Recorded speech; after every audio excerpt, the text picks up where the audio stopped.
Hello everyone. तो आज हम लोग पढ़ने वाले हैं नंबर सिस्टम का ही एक टॉपिक डिविजिबिलिटी। ठीक है, डिविजिबिलिटी मतलब विभाज्यता। मैं आदित्य आप सभी का अपने YouTube channel infinity classes Gorakhpur में स्वागत करता हूं। और जिन्होंने अभी तक सब्सक्राइब नहीं किया प्लीज सब्सक्राइब कर लीजिएगा, क्योंकि अब हम लेकर के आए हैं मैथ्स और रीजनिंग की special classes for UPP and PET and SSC.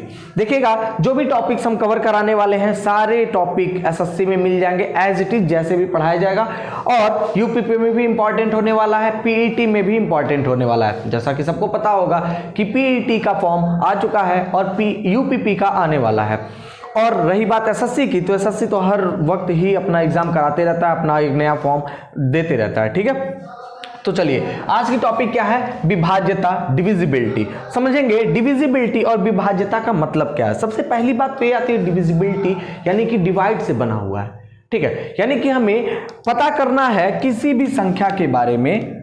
जैसे 2 है, 0 से शुरू करते हैं, 0 1 2 3 4 5 6 और 7। ठीक है, जैसे 0 किस किस संख्या को या फिर किस किस नंबर को विभाजित कर सकता है, डिवाइड कर सकता है, ये हमें ज्ञात करना है। ठीक है, 1 किस किस संख्या को डिवाइड कर सकता है, विभाजित कर सकता है, वो हमें ज्ञात करना है।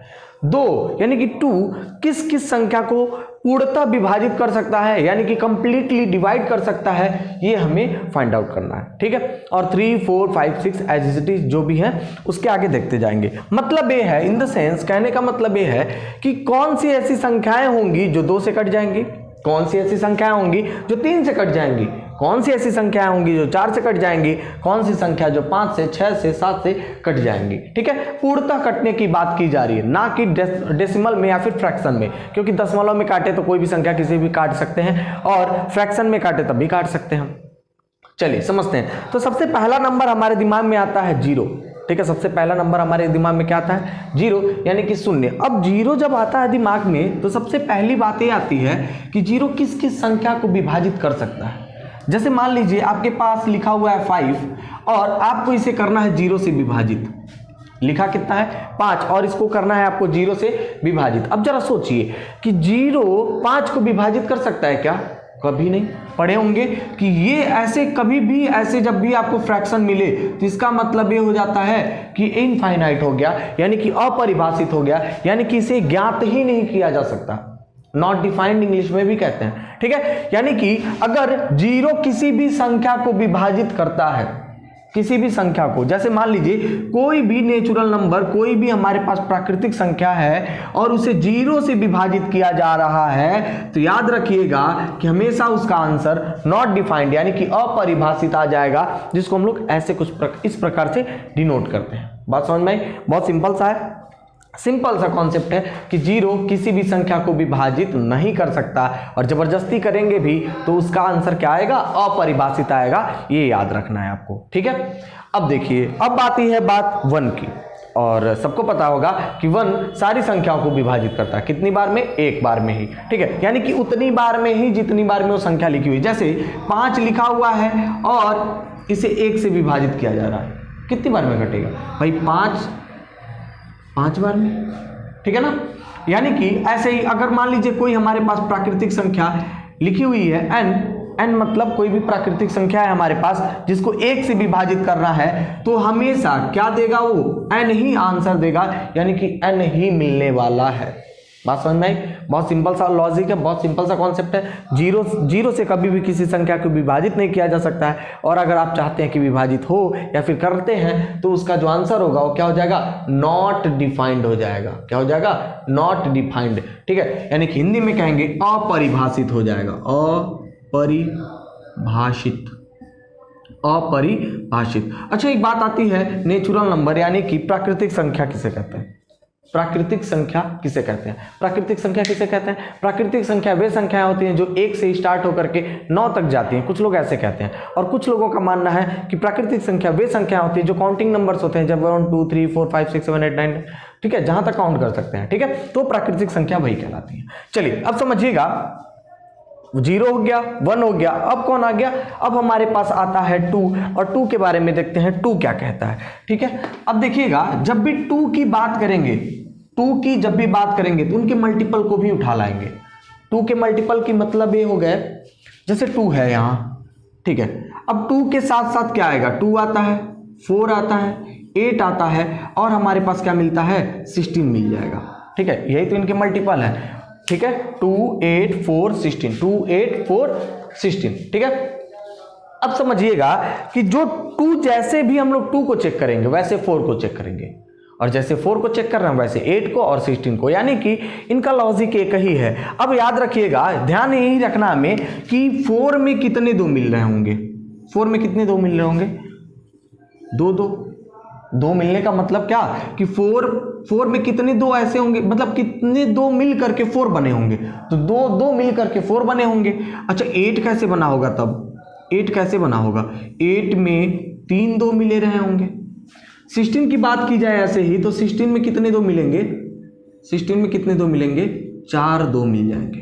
बात समझ में आ रही है, बहुत सिंपल सा लॉजिक है कि अगर 4 की बात करें तो उसमें 2 2 मिल जाएंगे, 8 की बात करें तो 3 2 मिल जाएंगे, और 16 की बात करें तो 4 2 मिल जाएंगे। अब इसमें लॉजिक क्या है ये समझना है कि मान लीजिए किसी भी संख्या को हम लोग चेक कर रहे हैं कि 2 से कटने वाला है या नहीं, यानी कि पूर्णतः विभाजित होगा कि नहीं, तो हम क्या करेंगे, 2 के लिए याद रखेंगे कि कोई भी संख्या हो उसके अंत में कोई भी कितना हो भी बड़ी संख्या लिखी हुई हो, कोई भी कितना हो भी बड़ी नंबर लिखी हुई हो, उसके अंत यानी कि आखिरी वाले डिजिट को चेक करेंगे, 0 2 4 6 8 है क्या, या फिर ऐसे कह लीजिए क्या वो लास्ट डिजिट जो लिखा हुआ है वो इवन नंबर्स हैं, इवन नंबर मतलब 0 2 4 6 8, ठीक है। यदि 0 0 2 4 8 6 में से कुछ है तो समझ लीजिएगा वो पूरी संख्या पूरी तरह से 2 से विभाजित हो जाएगी। जैसे मान लीजिए ऐसे लिखा हुआ है, ठीक है, ऐसे लिखा हुआ है। अब जरा ध्यान दीजिए, लास्ट में क्या आ गया, 0 आ गया, लास्ट में क्या आ गया, 0, यानी कि पूरी संख्या 2 से विभाजित हो जाएगी, ठीक है। यहां अगर मान लीजिए ऐसे 1 आ गया होता, तब देखिएगा लास्ट में कौन सी डिजिट है, 1, और 1 1 2 से कभी कटता है नहीं, 2 के पहाड़े में कभी आता है नहीं, 1 को कभी इवन नंबर में काउंट करते हैं नहीं, यानी कि पूरी संख्या 2 से नहीं कटने वाली, यानी कि 2 से कटने के लिए लास्ट में यानी कि आखिरी पद में आखिरी डिजिट में यानी कि आखिरी अंक जो होना चाहिए वो क्या होना चाहिए, 0 2 4 6 8 होना चाहिए, ठीक है। अब बात ऐसे ही कर लें 4 की। अब जब भी 4 की बात करेंगे तो याद रखिएगा, जब भी 4 की बात कर रहे होंगे तो आखिरी के 2 डिजिट देख लेंगे, यानी 2 digit of the last number, ठीक है, यानी कि लास्ट के 2 डिजिट हमें चेक करने हैं, ठीक है। आखिरी के कितने डिजिट, 2 डिजिट, क्यों, क्योंकि ऐसे कॉन्सेप्ट आप बना के याद रख सकते हैं कि 2 में अकेला 2 था तो 1 डिजिट चेक कर रहे थे आखिरी के, 4 में यानी कि 4 में 2 हैं तो आखिरी के 2 डिजिट चेक कर रहे होंगे, 8 की बात कर ले 3 डिजिट चेक कर लेंगे, 16 की बात कर ले तो 4 है तो 4 डिजिट चेक कर लेंगे। ऐसे अगर 32 आ जाता तो 32 में 5 आ जाते, यानी कि 5 डिजिट यानी कि 5 अंक आखिरी से चेक कर लेते, ठीक है। अब जरा देखिएगा 4 की बात आ गई तो 4 में कितनी संख्या चेक करेंगे, लास्ट के 2 डिजिट चेक करेंगे, क्या वो 4 से विभाजित है, यदि 4 से विभाजित है तो पूरी संख्या 4 से विभाजित हो जाएगी, और हमें पता है ये संख्या पूरी तरह से 4 से विभाजित होगी। क्यों होगी, वो देखिए यहाँ पे कितना लिखा हो 60, और 60 4 से विभाजित यानी कि डिविजिबल होता है कितनी बार में, 15 टाइम्स में, यानी कि पूरी संख्या 4 से विभाजित हो जाएगी। बात समझ में आई होगी, बहुत सिंपल सा है कॉन्सेप्ट कि अगर 2 है तो आखिरी के 1 डिजिट देखने हैं, 4 है तो 2 डिजिट देखने हैं, 8 है तो 3 डिजिट देखने हैं, और 16 है तो 4 डिजिट देखने हैं। ऐसे ही अगर 32 आ गया तो 5 डिजिट देखने हैं, ठीक है, उसके आगे देखते रहिएगा ऐसे। चलिए अब देखते हैं, ये हो गया। अब ध्यान दीजिएगा 2 हो गया, 4 हो गया, ठीक है, 8 हो गया, तो हम 2 4 8 को यहां से डिलीट कर ले रहे हैं। देखिएगा 2 4 8 हो गया, यानी कि 2 हो गया, इसको हटा दें, 1 तो हम लोग देख ही लिए, 1 हो गया, 2 हो गया, 4 हो गया, और क्या हो गया था, 8 हो गया था हमारे पास। अब कौन कौन बचा है इसको एक बार देख लेते हैं। अब बचा है हमारे पास 3, और कौन बच गया, 5 बच गया, और कौन बच गया, 6 बच गया, और कौन बचा अभी, 7 बच गया है, 7 फिर 9 फिर 10 फिर 11 फिर 12 फिर 13, ऐसे कुछ बचे हुए नंबर, ठीक है। अब समझिएगा, देखिएगा, ध्यान दीजिएगा, अगर 3 की बात करें तो 3 में क्या होगा, कि जितनी भी संख्याएं, जितने भी नंबर, जितने भी डिजिट लिखे होंगे, सारे डिजिट का सम यानी कि योग करने के बाद यदि वो 3 से पूर्णतः विभाजित हो जाता है तो पूरी संख्या पूर्णतः विभाजित हो जाएगी। मतलब समझ में आया? नहीं आया तो चलिए देखते हैं। अगर मान लीजिए लिखा हुआ 729, एक और 0 बढ़ा लेते हैं और एक और 3 बढ़ा ले रहे हैं, थोड़ा सा लंबा हो जाएगा, समझिएगा। अगर इनकी बात करें क्या है 3 से विभाजित है, सबसे पहले एक चेक करते हैं हम लोग। चलिए जितना पढ़े उतना चेक कर ले। 0 से विभाजित किया जाए, 0 से विभाजित तो होगा नहीं, लेकिन विभाजित किया जाए तो कितना मिल जाएगा? नॉट डिफाइंड यानी कि अपरिभाषित हो जाएगा। 1 से विभाजित किया जाए तो सेम नंबर यानी कि यही संख्या मिल जाएगी। 2 से विभाजित किया जाए तो जरा ध्यान से देखिएगा, आखिरी में कितना है? 3, और 3 2 से कभी कटता नहीं, या फिर इवन नंबर है नहीं, तो ये पूरी संख्या 2 से नहीं कटने वाली है। अब बात कर ले 3 की, तो 3 में क्या कहें हम? क्या कहें कि सारी संख्याओं का योग, सारे अंक का योग, सारे अंकों का योग यानी सारे डिजिट्स का, ठीक है, सम अगर किया जाए, ठीक है, सम कर लीजिएगा 9, 18 और 21, ठीक है। अब देखिएगा सारी संख्याओं का योग, सारे अंकों का योग और जो भी डिजिट है उनके अगर सम किए जाएं और ये 3 से कंप्लीटली डिविजिबल हो, 3 से देखिए कंप्लीटली डिविजिबल होगा ना, यानी पूरी तरह से विभाज्य होगा ना। कितनी बार में? 7 बार में। तो ये 7 से नहीं मतलब था हमें, इसके रिमाइंडर से मतलब। रिमाइंडर कितना मिलेगा? 0। रिमाइंडर 0 मिल जाए तो समझिएगा कि पूरी संख्या 3 से कट सकती है। पूरी संख्या क्या हो जाएगी? 3 से कट जाएगी। यानी कि हमें ये याद रखना है कि कितना हो भी बड़ा नंबर, कितना हो भी बड़ी संख्या लिखी हुई है, उनके सारे अंकों का योग यानी कि सारे डिजिट्स का सम अगर किया जाए और पूरी तरह से कंप्लीटली 3 से डिविजिबल है तो हम समझ लेंगे कि वो पूरी नंबर यानी कि पूरी संख्या 3 से डिविजिबल हो जाएगी। बात समझ में आई? चलिए ये हो गया 3। अब यही इसके साथ आ जाता है 9। 3 के साथ कौन आ जाता है? 9। अब 9 की बात कर लेते हैं। 9 में याद रखिएगा कि अगर सारी संख्याओं का योग 9 से डिविजिबल हो रहा है, ठीक है, तो याद रखिएगा वो कट जाएगा। जैसे इसी की बात कर लें, अगर ध्यान से देखा जाए, इसी संख्या की बात कर ले, कितना आया था ऐड करने पे? 21। 21 9 से कभी डिविजिबल है? नहीं, यानी कि पूरी संख्या 9 से डिविजिबल नहीं होगी, ठीक है। अगर इस मान लीजिए 3 को मिटा करके एक और 0 बना दे रहे हैं हम, ठीक है। अब इसको ऐड कीजिएगा जरा, देखिएगा 7 + 2 + 9 अगर ऐड किया जाए, 0 0 ऐड करने में कोई मतलब होगा नहीं, कितना हो जाएगा? 18, यानी कि 18 9 से पूरी तरह से डिवाइड होता है, यानी कि पूरी संख्या यानी कि कंप्लीटली डिविजिबल हो जाएगा ये नंबर, ठीक है। समझ में आया? किससे? 9 की बात कर रहे थे। तो ये हो गया 3, ये हो गया 9। 9 के बाद जो भी इसके मल्टीपल आते हैं 27 जो भी अन्य है देख लीजिएगा, ऐसे ही कुछ करता है, ठीक है। चलिए ये हो गया। अब चलते हैं 5 के पास, और 5 में याद होगा 5 का टेबल पढ़ लीजिएगा। कितना हो 5 का टेबल पढ़ लेंगे तो उसमें देखेंगे कि 2 ही संख्या आ ही रहा है। कौन कौन? उसके आखिरी वाला जो डिजिट होगा यानी कि जो लास्ट वाली डिजिट होगी, ठीक है, यानी कि लास्ट वाला जो अंक होगा 0 और 5, 0 और 5, 0 और 5 ही आता है। देख लीजिएगा, पहले क्या आएगा? 5 5 दूनी 10, फिर 10 में क्या आ गया? 0, फिर 3 15 आ गया, ठीक है, यानी कि 5 आ गया, फिर 20 आएगा, फिर 0 हो गया, फिर 25 आएगा, फिर 5 आ जाएगा, फिर 30 आ जाएगा, फिर 0 आ जाएगा, ऐसे आता ना। यानी कि 0 5 0 5 0 5 या फिर 5 0 5 0 ऐसे कॉन्टिन्यूसली बना रहता है। यानी कि अब एक बात समझ में आ गई कि कोई भी संख्या, कोई भी नंबर लिखा हुआ है, उसके अंत में यानी कि उसके आखिरी में क्या आ जाए? 0 आ जाए या फिर 5 आ जाए तो हम समझ लेंगे कि वो 5 से पूरी तरह से डिविजिबल है, यानी कि कंप्लीटली डिविजिबल है वो नंबर 5 से। मान लीजिए यही नंबर लिखा हुआ था, ऐसे अगर लिख दिया गया तो यहाँ पे देखिएगा 9 है, यहाँ पे क्या है? 9। 9 कभी डिविजिबल होगा 5 से? नहीं भाई। तो यहाँ पे आखिरी में क्या हो जाए? 0 हो जाए या फिर 5 हो जाए तो हम कह सकते हैं कि ये पूरा नंबर जो है वो 5 से डिविजिबल होगा, यानी कि इसके आखिरी में क्या होना चाहिए? 0 और 5 होना चाहिए, ठीक है।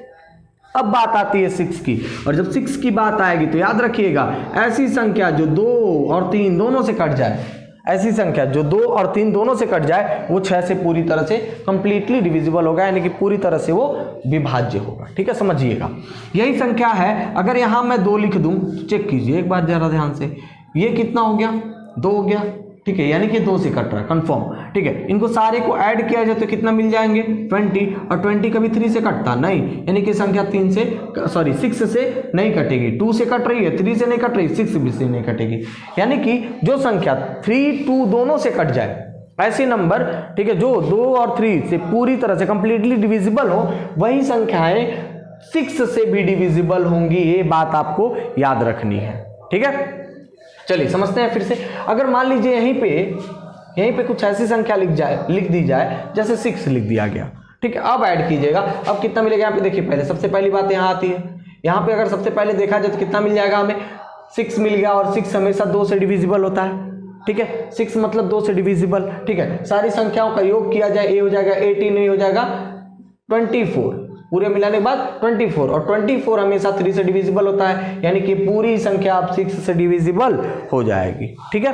ये बात आपको कॉन्सेप्चुअली याद रखना है कि 6 से वो संख्याएं डिविजिबल होंगी, ठीक है, जो 2 और 3 से डिविजिबल हो जाएं पूरी तरह से, ठीक है। समझ में आई बात। अब देखिएगा, अभी पढ़ाया जाएगा प्राइम फैक्टराइजेशन या फिर प्राइम नंबर्स जब पढ़ाएंगे तो उसमें आपको बताएंगे कि इसके और भी शॉर्ट ट्रिक्स होते हैं, कैसे याद रख सकते हैं या फिर कैसे कैसे निकाल सकते हैं। जैसे 6 हो गया, ठीक है, उसके बाद आपका आ जाएगा 22 आ गया, ठीक है, ऐसे कोई और बड़े नंबर आ गए, जैसे 14 आ गया, 12 आ गया, इन सबको कैसे फाइंड आउट करेंगे वो समझना है।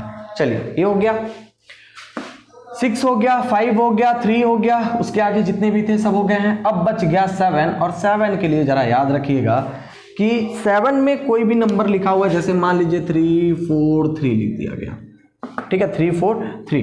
अब इसको चेक करना है कि ये कंप्लीटली डिविजिबल है कि नहीं। तो एक काम करना है, बहुत सिंपल सा है कि इसका जो लास्ट टर्म होगा, इसका जो लास्ट टर्म होगा उसमें 2 से मल्टीप्लाई कर देना है। जो इसका लास्ट टर्म होगा उससे क्या करना है, 2 से मल्टीप्लाई कर देना है, और जो फर्स्ट जो भी आगे बच रहे होंगे टर्म या फिर जो भी आगे डिजिट बच रहे होंगे, अंक बच रहे होंगे, उसमें से घटा देना। जैसे 6 हो गया, घटाइए, कितना मिल जाएगा 28, यानी कि इन दोनों का डिफरेंस ले लेना है, और डिफरेंस में कितना मिल गया हमें 28, और 28 7 से हमेशा कंप्लीटली डिविजिबल होता है। कंप्लीटली डिविजिबल होने का मतलब ये समझ लेंगे कि ये भी संख्या कंप्लीटली डिविजिबल हो जाएगी 7 से, ठीक है। पहला तो ये हो गया। चलिए ठीक है, ये तो छोटा सा था। अगर मान लीजिए ऐसे ही कोई और बड़ी संख्या मिल गई, यही संख्या ऐसे मिल गई, अब क्या होगा, मान लीजिए बड़ी संख्या मिल गई, यहाँ 2 से उड़ा के डिफरेंस मिलेगा तब भी तो बड़ी होगी, फिर डिफरेंस लेंगे फिर बड़ी सी होगी, फिर डिफरेंस, यानी 4-5 बार ये स्टेप फॉलो कराना पड़ेगा। तो हम एक काम करेंगे, 3-3 का पेयर बनाएंगे। पेयर किधर से बनाएंगे, हमेशा राइट टू लेफ्ट बनाएंगे, यानी कि इधर ऐसे राइट टू लेफ्ट की तरफ चलते हुए 3-3 का 3-3 डिजिट का पेयर बना लेंगे, ठीक है। अगर मान लीजिए यहाँ कोई नंबर नहीं होता, ये 2 ही का होता, तो यहाँ पे 0 बढ़ा के बना लेते हैं ऐसे, ठीक है। लेकिन 1 लिखे थे तो 1 लिख दे रहे हैं यहाँ पे। चलिए अब देखिएगा, अब करना क्या है, इन दोनों का डिफरेंस लेना है। इन दोनों का क्या ले लेना है, डिफरेंस, यानी कि 4 3 4 1 4 7, और इनको क्या कर देना है, इनका क्या ले लेना है, डिफरेंस। ये हो जाएगा 13, ये हो जाएगा 6, और ये हो जाएगा 13, यहाँ से 4 गया 9, यहाँ हो जाएगा आपके पास 1, ठीक है। अब देखिएगा 196 है आपके पास, 196 कटता है कि नहीं, अब ये भी नहीं पता चल पा रहा, तो फिर क्या करेंगे आप, फिर से आखिरी वाले टर्म को उठाइए, इस वाले टर्म को, और इसमें 2 से कर दीजिए मल्टीप्लाई, इसको डिफरेंस ले लीजिएगा, मल्टीप्लाई करने के बाद कितना मिल जाएगा 12, और डिफरेंस लिया जाए तो कितना मिल जाएगा 7, और 7 हमेशा 7 से कटता है, यानी कि पूरी संख्या, यानी कि पूरा नंबर 7 से डिविजिबल होगा। पूरी संख्या, पूरा नंबर क्या हो जाएगा, 7 से डिविजिबल होगा, ठीक है। 7 की भी बात हो गई। 7 में सबसे पहले क्या करना है, याद रखना है कि उसके जो आखिरी नंबर होंगे, आखिरी डिजिट होगा, अगर 3 से 4 अंक हैं, सिर्फ 3 से 4 अंक हैं सिर्फ, तो आपको क्या करना है, आखिरी वाला जो नंबर है, आखिरी वाली जो डिजिट है, उसमें 2 से मल्टीप्लाई कर देना है, और आगे जो भी नंबर बचे हुए उनसे डिफरेंस ले लेना है, ठीक है। और वो डिफरेंस अगर 7 से कट जाते हैं तो हम समझ लेंगे कि ये पूरी संख्या 7 से पूरी तरह से विभाजित हो जाएगी। पहली बात। दूसरी बात आती है, ये तो हो जाएगा, दूसरी बात आती है कि अगर कोई बड़ी सी संख्या आ जाए, जैसे 5 से 6 अंकों वाली, कोई बड़ी संख्या आ जाए, कितने अंकों वाली, 5 से 6 अंकों वाली, अगर 5 से 6 अंकों वाली कोई बड़ी संख्या आ जाती है, तो आपको क्या करना है, राइट हैंड से लेफ्ट हैंड की तरफ चलते हुए 3-3 का जोड़ा बना लेना है, 3-3 का पेयर बना लेना है, और उनका डिफरेंस ले लेना है। क्या ले लेना है, डिफरेंस, यानी कि उनका अंतर ले लेना है। बात समझ में आ रही है, उनका अंतर लेंगे, और जो अंतर में मिलेगा वो यदि 7 से विभाजित हो जाता है, यानी कि 7 से अगर कंप्लीटली डिविजिबल है, तो हम कह देंगे कि वो पूरी संख्या 7 से डिविजिबल हो जाएगी, 7 से डिविजिबल हो जाएगी। 8 की कहानी खत्म, 9 और 7, ठीक है, यहां तक पढ़ लिए हम लोग। अब बच रहा है 10, और 10 की बातें करते हैं। 10 में याद रखेंगे कुछ नहीं यार, आखिरी में जो भी 1 0 आ गया, आखिरी में ऐसी कोई संख्या जिसके आखिरी में क्या आ जाए, सिर्फ 1 0, कितनी 0, सिर्फ 1 0, 1 से अधिक आ सकता है, सिर्फ 1 0 हो तो हम समझ लेंगे कि वो 10 से विभाजित है। 1 से ज़्यादा है तब भी कोई बात नहीं है, लेकिन याद रखिएगा कि कम से कम एक जीरो होना चाहिए आखिरी में 10 से विभाजित होने के लिए। 10 से विभाजित होने के लिए कितने जीरो होने चाहिए? 1 जीरो होना चाहिए, यानी कि आखिरी वाला जो अंक है वो 1 जीरो होना चाहिए। ठीक है, 10 के मल्टीपल में क्या आ जाता है? 100 आ जाता है, यानी कि इसका स्क्वायर क्या आ जाएगा? 100 आ जाएगा। अब याद रखिएगा आखिरी में कम से कम 2 जीरो होने चाहिए। अगर यही बात 1000 पे चली जाए बात, तो कितने जीरो होने चाहिए? 3 जीरो होने चाहिए, यानी कि कोई भी नंबर है उसके आखिरी में उसके लास्ट टर्म पे लास्ट डिजिट 3 डिजिट या फिर 2 डिजिट या फिर 1 डिजिट, जैसे भी इसकी कंडीशन है, ठीक है, उस कंडीशन के अनुसार उतने जीरो होने चाहिए। जैसे मान लीजिए 10 है तो आखिरी वाला जो नंबर यानी कि आखिरी वाला जो डिजिट यानी कि आखिरी वाला जो अंक होगा 1 जीरो होना चाहिए। ठीक है, और यहां पे बात करें 100 है तो 100 में कम से कम आखिरी के दो डिजिट यानी 2 संख्याएं ऐसी होनी चाहिए जो 2 जीरो हों। ठीक है, और 1000 की बात करें तो आखिरी के 3 डिजिट यानी कि 3 अंक जो होंगे वो जीरो होने चाहिए। ये बात आपको याद रखनी है, ऐसे जितने भी होंगे जीरो बढ़ाते चले जाएगा। चलिए ये बात भी खत्म, यानी कि 10 के बारे में भी पढ़ लिए। अब बात आती है आपके सामने 11 की, और 11 मोस्ट इंपॉर्टेंट है, एक तरह से याद रखिएगा, हमेशा बोलते रहता है। देखिएगा 11 की अगर बात करेंगे तो कोई भी संख्या मान लीजिए लिख लिया जाए, अभी लिख लेते हैं, समझते हैं पहले इसको करना क्या है। जब भी 11 की बात करेंगे तो ऑड इवन नंबर्स का पेयर बना लेंगे। क्या बना लेंगे? ऑड इवन डिजिट का, कह लीजिए अंकों का हम एक पेयर बनाएंगे। पेयर मतलब एक जोड़ा बनाएंगे और उन जोड़ों को जोड़ लेंगे। ठीक है, उन जोड़ों को इकट्ठा करके क्या कर लेंगे? जोड़ लेंगे, यानी कि उनका सम कर लेंगे, और सम करने के बाद ठीक है उन दोनों का डिफरेंस ले लेंगे। सम करने के बाद उन दोनों का क्या ले लेंगे? डिफरेंस ले लेंगे। मान लीजिए ऐसी कोई संख्या है, ऐसे है, यही मान लीजिए, बहुत छोटा सा सिंपल सा यही संख्या अगर मान लीजिए, ठीक है, तो आपको करना क्या? सबसे पहली बात हम क्या बताएं अभी हम बताए हैं कि इनके ऑड इवन नंबर्स ले लीजिए। ऐसे ये हो गया इवन ऑड। अब ऑड को और इवन को जोड़ लीजिए, 4 हो गया। ये कितना हो गया? 4 हो गया। बात समझ में आ रही है? अब याद रखिएगा, अब हमें क्या लेना है? डिफरेंस लेना है, और जब डिफरेंस लेंगे तो कितना हो जाएगा? 0, और 0 हमेशा किसी भी संख्या से विभाजित हो जाती है 0 बार में। अब आधे कंफ्यूज हो गए होंगे कि सर अभी तो आपने कहा कि 0 किसी भी संख्या को विभाजित नहीं कर सकता है। 0 किसी भी संख्या को विभाजित करेगा तो कॉन डिफाइंड में चला जाएगा, यानी नॉट डिफाइंड कह सकते हैं या फिर अपरिभाषित कह सकते हैं। बात उल्टी है, यहाँ पे ध्यान समझिएगा। याद रखिएगा कि 0 किसी संख्या को विभाजित नहीं कर सकता है, लेकिन 0 किसी भी संख्या से विभाजित हो सकता है। कितने बार में? 0 बार में। तो एक बात याद रखिए कि अगर 0 को हम 11 से विभाजित कर रहे हैं तो ये विभाजित हो जाएगा पूरी तरह से। कितनी बार में विभाजित होगा? 0 बार में। ठीक है, ये बात याद रखनी है आपको। यानी कि कोई भी संख्या हो, ठीक है, कोई भी संख्या 0 को विभाजित कर रही हो तो पूरी तरह से विभाजित कर लेगी 0 बार में, यानी 0 टाइम्स में।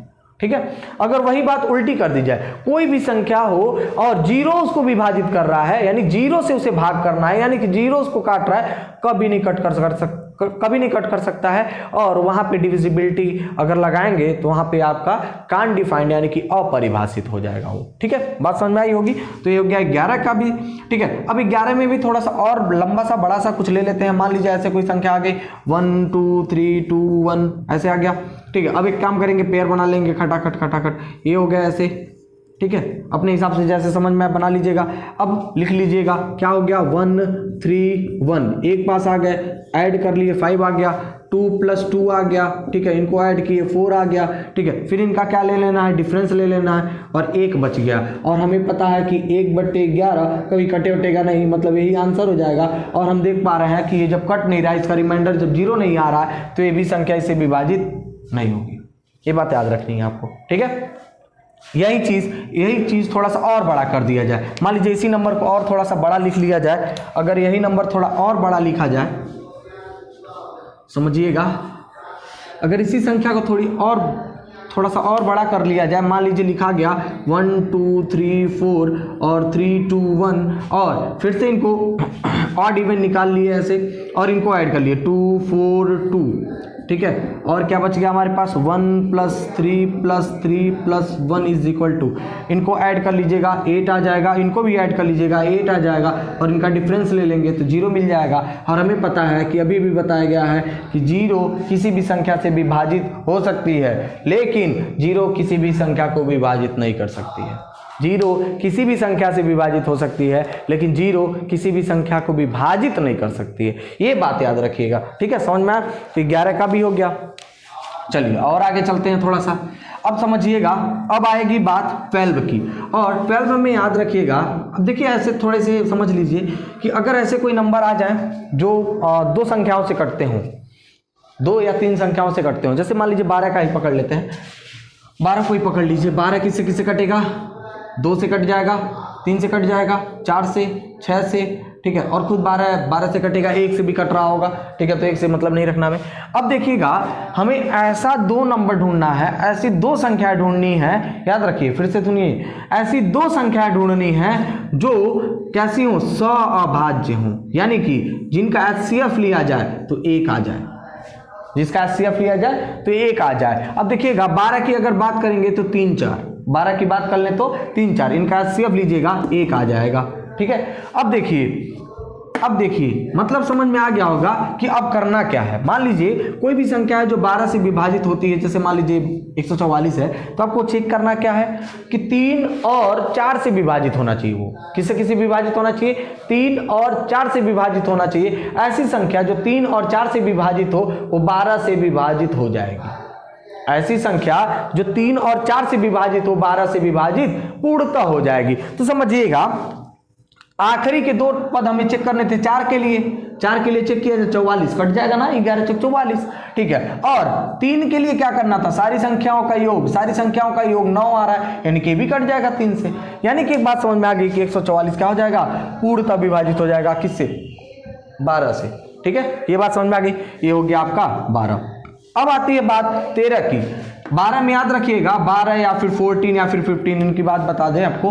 12 है, 15 है, पहले 14 कर लेते हैं, 14 है, 15 है, ठीक है। इनकी बात अगर की जाए तो याद रखिएगा, इसका हम सहअभाज्य संख्या ढूंढ रहे थे तो 3 और 4 मिल गया, और 14 के लिए ढूंढेंगे तो 7 और 2 मिल जाएगा, 15 के लिए ढूंढेंगे तो 5 और 3 मिल जाएगा। मतलब समझ में आ गया है? मतलब ये है कि जो संख्या 3 4 से कट जाएगी वो 12 से कट जाएगी, जो संख्या 7 2 से कट जाएगी वो 14 से कट जाएगी, जो संख्या 5 3 से कट जाएगी वो 15 से कट जाएगी। ऐसी संख्याएं 15 14 और 12 से कट जाएंगी, जो ऐसे कुछ होगा। ठीक है, समझ में आ गया होगा। अब बेचारा बच गया 13, और 13 के लिए लगाएंगे एक नया रूल, और नए रूल में सीखते हैं क्या है। चलिए अब 13 के लिए चेक करते हैं। अब देखिएगा 13 के लिए क्या करना है। अच्छा, 17 वाला याद है? 17 वाला क्या कर रहे थे? 17 वाला याद होगा।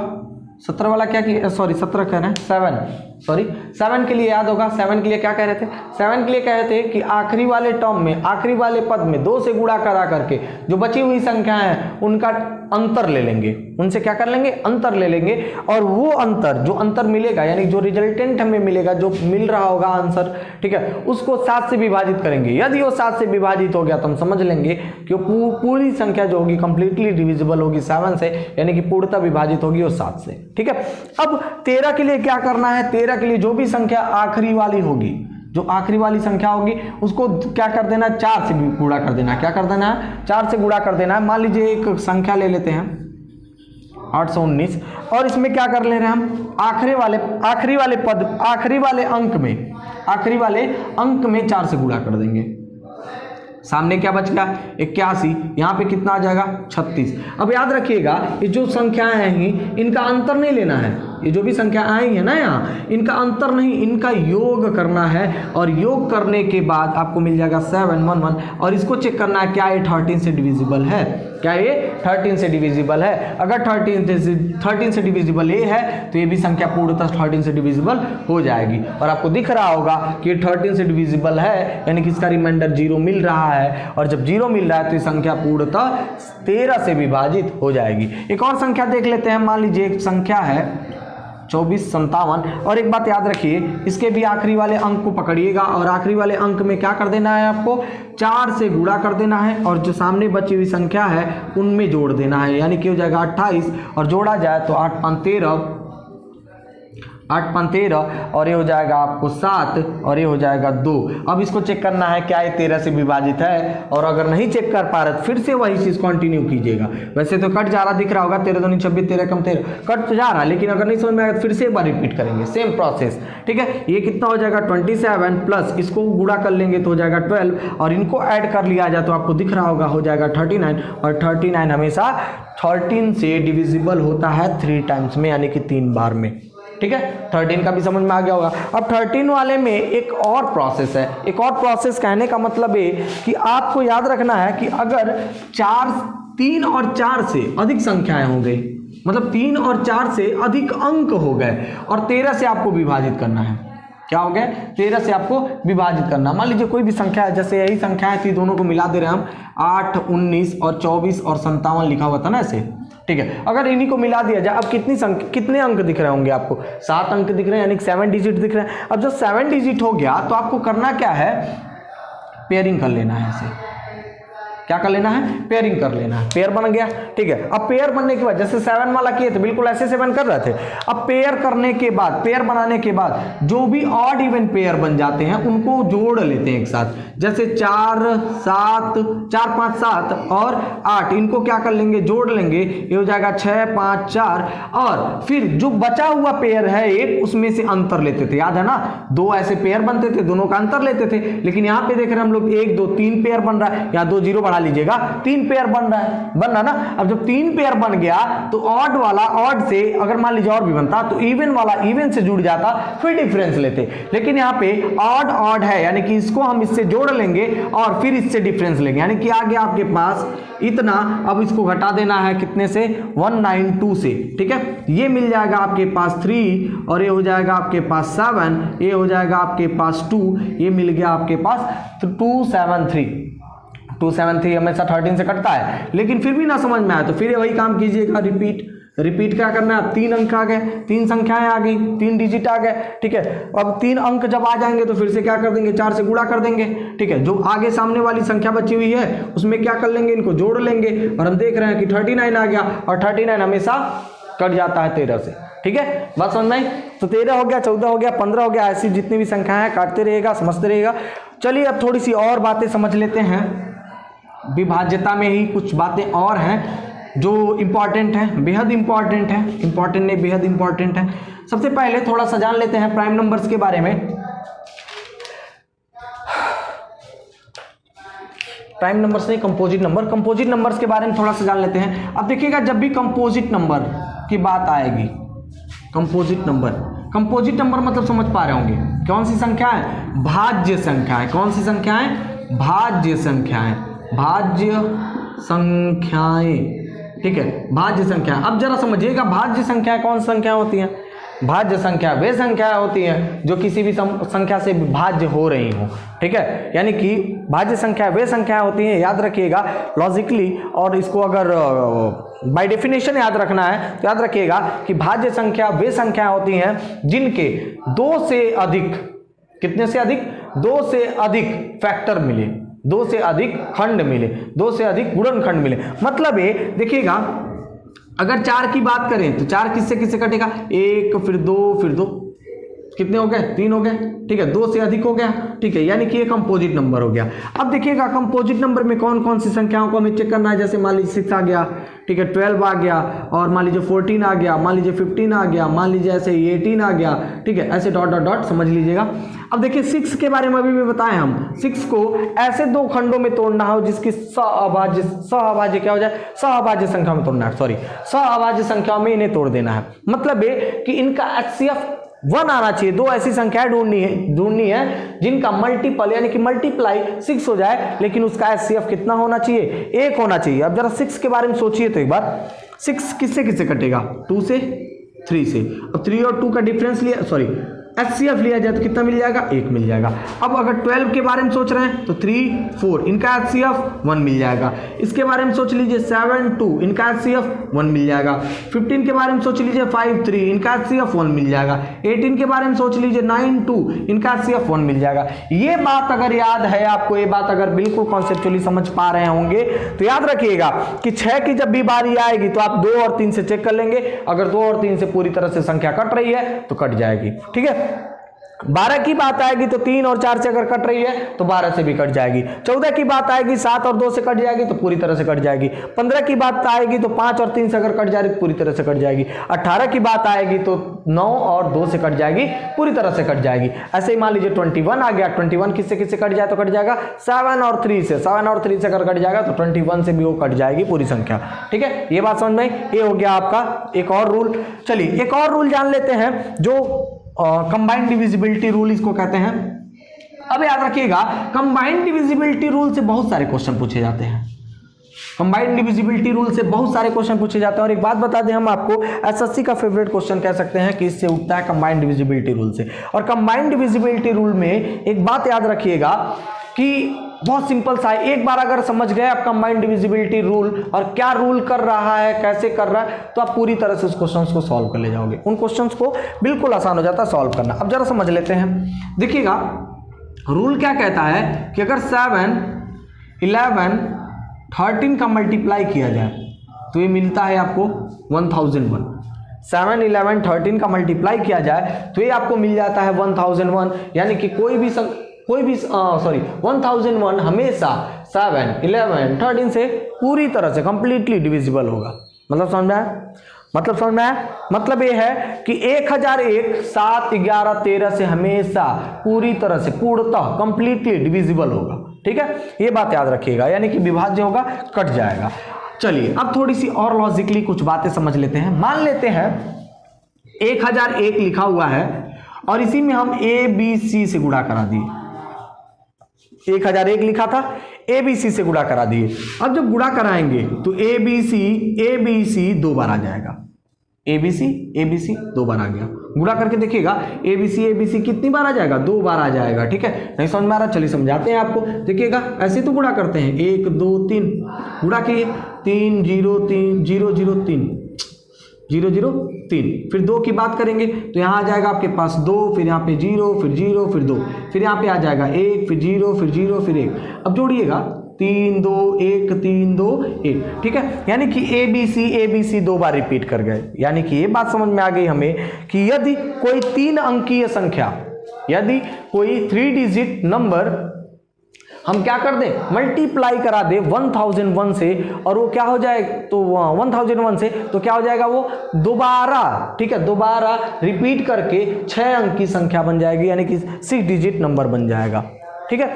एक बात। दूसरी बात, यदि कोई संख्या ऐसे लिखी हुई है जो 3 अंकों को दोहरा कर लिखा गया हो, यदि कोई ऐसी संख्या ऐसे लिखी गई हो जो 3 अंकों को दोहरा कर लिखी गई हो, 3 अंकों को दोहरा कर लिखी गई हो, कौन सी संख्या, 6 अंक की संख्या, 6 अंक की संख्या में 3 अंकों को दोहरा कर लिखा गया हो, तो याद रखिएगा वो हमेशा 7 11 13 से और 1001 से पूर्णतः विभाजित होगा।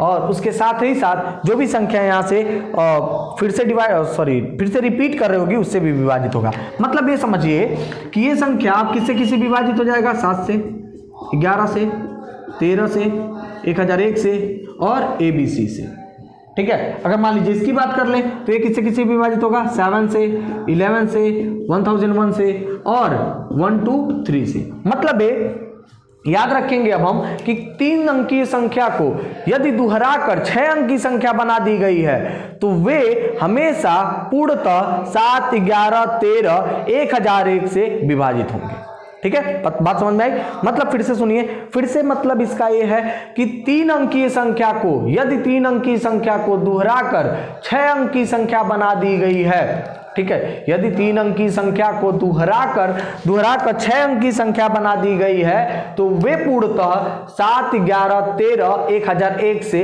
विभाजित होंगे, ठीक है, ये बात याद रखिएगा। ठीक है, और जो 3 अंक की संख्या दोहराई गई है उससे भी विभाजित होंगे। ठीक है, चलिए यही बात हम यहाँ पे समझाने की कोशिश की है। एक टॉपिक ये बन गया आपका। चलिए अगला रूल देखते हैं। अगले रूल में क्या है, अगले कंबाइंड डिविजिबिलिटी रूल में 3, 7, 11 और 37 है आपके पास। 11 नहीं 13, ठीक है, 3, 7, 13 और 37। यदि कोई ऐसी संख्या जो, एक मिनट समझिएगा फिर से, 3, 7, 11, 37 से गुणा होकर के मिलेगा आपको कुछ इस प्रकार से। ठीक है, अब इसका मतलब ये हुआ कि अगर कोई 2 अंक की संख्या इसमें गुणा कर दी जाएगी तो ये 3 बार ऐसे लिख दी जाएगी। यानी कि बात यहां से समझ में आ रही है कि यदि कोई 2 अंक की